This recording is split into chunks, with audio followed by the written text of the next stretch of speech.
Nowadays, there is an increased desire of people to be more productive with their time and be more efficient. For us in school, for example, we want to be able to juggle between our schoolwork and our free time. And one of the ways people try to be more productive is by multitasking.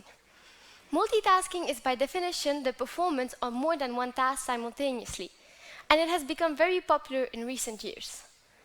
If you go on YouTube, you can see different success gurus trying to sell you workshops meant to help you multitask more efficiently in order to be more productive.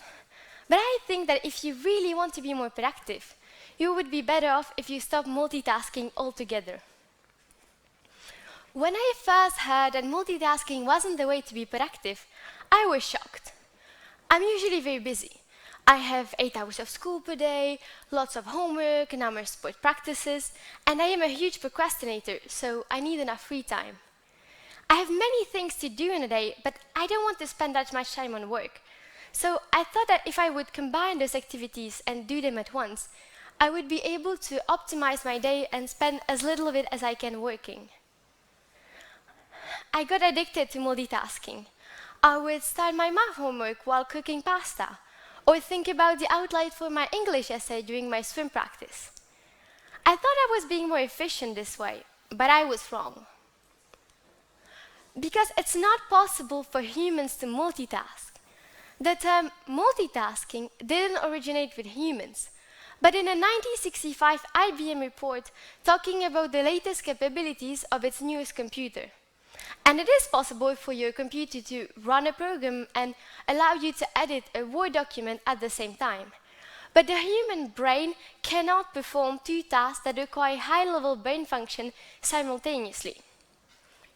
Yes, you can breathe and have blood race to your body at once, but those activities aren't counted as multitasking as they don't require you to think about them. In reality, you're always switching back and forth between actions. Even as I am here, speaking and gesticulating with my hands, my brain isn't focusing on both those activities at once, but it is switching between them so fast, in tenths of a second, that I don't even realize it. But as those activities get harder, the time span it takes for your brain to switch between one activity and the other gets longer. For some people, it's fine to read a book while listening to music, while others find it very hard to focus.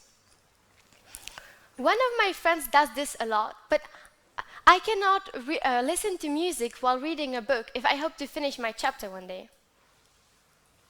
And as these tasks get harder, it becomes a problem.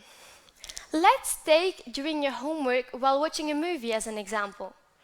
Most of us have done this at some point, either because we think it'll make the chore that is homework more enjoyable, or, and this is the one that interests me, because we look at what we plan to do in a day, realize that there isn't anything productive in it, feel guilty, and then decide to do a little work during our movie to not waste our whole day, but to do at least a little productive thing in the day and stop feeling guilty. I used to do these frequently, for example, with my physics homework. And what I found out was that my work took much longer to finish than it did usually. I spent 40 minutes on an exercise that usually only required 15 minutes of my time. This is because I was constantly switching between the dialogue on the show and my exercise. But the film didn't fulfill the purpose of relaxing me because I spent more than half of it working. I think my time would have been much better spent if I had just taken those 15 minutes, did my work and watched my film later, or didn't do my homework that day. A second thing I realized while doing this physics homework is that my work wasn't done in an as good way as it was usually. I forgot symbols at the end of an equation, switched milligrams for millimeters, and made a stupid math mistake such as 2 times 3 equals 4. And this is because I was constantly switching between the dialogue on the show and my exercise, and I was losing focus each time, and I needed to gain this focus back, so I wasn't at 100% of my focus while doing this exercise. But also, if you're around other people, multitasking is not very polite. If you're talking with someone and they're doing something else at the same time, it's generally not a very good conversation, as this person isn't devoting their attention to it. And it makes you feel like you aren't worthy enough of their attention because they need to be doing something else concurrently for their time to be well spent. Now we have clarified that multitasking is not necessarily a good thing. But in this case, we need to ask ourselves, why is it so popular? And I think the answer to this question is hustle culture. Hustle culture is a career where lifestyle or the environment that you work in has become such a priority in your life that other aspects of being human, such as hobbies, family time, and self-care, often take a back seat. Hustle culture also tells you that the more you work, the more successful you become, and the more valuable as a human being you will be. It is pushing the motto that busier equals better. And there are many ways to be successful in life, but hustle culture makes it seem like there aren't. Like, the only way you can be successful is by having a very important career, which is not true. The way this kind of success could be achieved has varied throughout the course of history. In the Middle Ages, the only way you would have been able to achieve it is if you were born into it. And even if nowadays the kind of environment you're born in greatly impacts your chances and privileges in life, there is still a slight possibility for you to rise to the top, even if you come from an underprivileged background. And hustle culture makes it seem like this is an easy thing to do, like everyone can just do this, and there are no obstacles on your way. On YouTube, you can just watch video clips about successful businessmen who raised themselves to the top from that and now own multi-billion-dollar companies. What it doesn't show you is that for every one person who succeeded, thousands as qualified failed.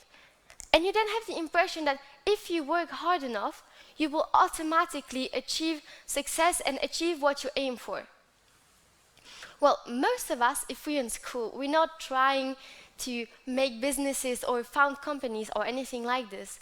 But it could be getting a good grade in your chemistry exam, even if it's not your best subject, or getting recruited for the dance team on the Springfest. But even if you complete all the theoretical requirements for success, nothing guarantees you it. For example, I worked very hard for my math exam, but I was sick that day, and I ended up not getting a not so good grade. But let's circle back to someone who is the one in 1,000 and deemed as one of the most successful men on this planet, Elon Musk. Even though he wasn't born poor, all the success of building his gigantic empire belongs entirely to him and his hard work and innovative ideas. He's seen by many as an aspiring figure, as someone you want to become. But Musk is also known to be a huge workaholic.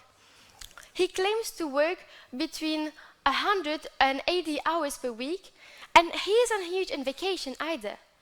In 2015, he declared in an interview that he had taken a vacation only 2 times in a decade. And the impression it gives you, often subconsciously, is that in order to achieve any kind of success, you need to overwork yourselves and complete as many tasks as humanly possible. But most of us don't want to spend our whole days and nights working. I don't know about you, but I personally don't want to spend 100 hours sitting behind my desk hustling. And there comes the collision between everything we want to achieve and the time we're willing to give it. We don't want to spend our whole days working, but we also want to see the fruits of our labor and become successful. So we think that in order to do this, we'll take this amount of time and do this amount of things and compact them and do them at once so they fit in this time slot. And that is where a multitasking enters the game. But it's not like, it doesn't work like this. You cannot just put this time span and do this in such a small amount of time and expect it to work. So multitasking is like, we could compare it to the symptom of a disease. It's a problem in itself, but it's just a small technical thing, but it shows us that the problem is in how we perceive success. So what should we do? I think we should redefine what success is and make this definition a general one, a personal one, not a general one. Well, the official definition is the achievement of an aim and purpose. That definition is fine. The problem is we often put an S to aim and purpose and generalize it as if everyone had the same aims and purposes. So I think everyone should be able to decide for themselves what is success for them. For example, let's say you are a very successful tennis player. You play tennis outside of school and you're very good at it, and it's something that's very important to you, and you want to become a professional tennis player. Well, in this case, do you really need to have top marks at school if you're sure that tennis is what you want to do in your life? I think everyone should be able to decide for themselves what is success for them and whether or not they would not achieve it better by monotasking instead of multitasking. Thank you for your attention.